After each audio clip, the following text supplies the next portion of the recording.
It's 2-0 Cincinnati. And we'll be back after this word from Ivory.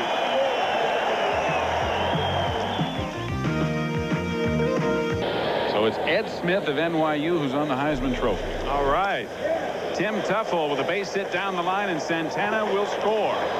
Tuffle with a big turn is going to try to go for two, and he's in there with an RBI double, and it's 2-1 Cincinnati. Tuffle's second hit of the game and his 21st RBI of the year. And if you remember, Tim Tuffle was the guy who kept that ninth inning alive last night with the double. And then Dave Parker dropped the fly ball that Hernandez hit. This one rifled down the left field line. Daniels makes a nice play, retrieving it in a hurry, but Tim Tuffle with his 11th double of the year.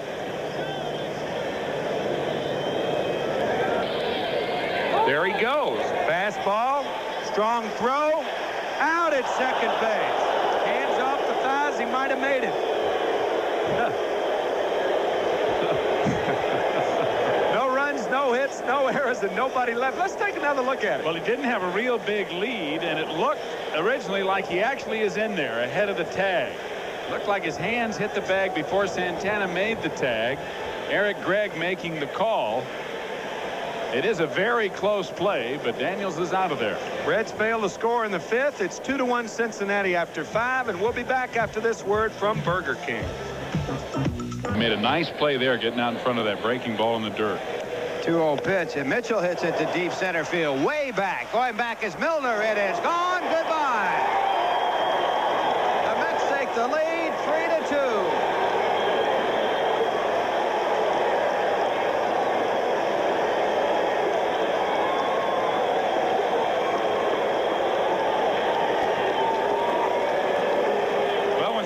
Was up there, we talked about the advantage of being ahead in the count and having an advantageous hitting situation.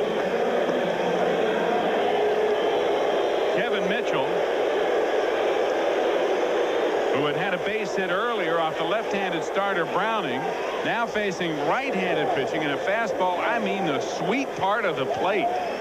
It was right down the middle, and Kevin sends it right down the middle in the other direction. That ball is in the mezzanine level. It did not come down. It landed up in the seats. Man, that had to be well over 450. Maybe about 480 feet by the time it hit the ground out there. That was a long way out there. And Mitchell's 7th home run. Struck him out, and what a big strikeout it is. Ron Darling picks up his 5th of the game, but none bigger as he leaves the tying run at third base here in the 8th inning. So we'll go to the 9th with New York leading Cincinnati 3-2. After this for Budweiser. And they are 1 strike away. Grounded to Santana deep in the hole. And the ball game is over. Roger McDowell pitches a perfect ninth. And Ron Darling finally wins his 10th game of the year. For McDowell, his 9th save to go with his 8 victories.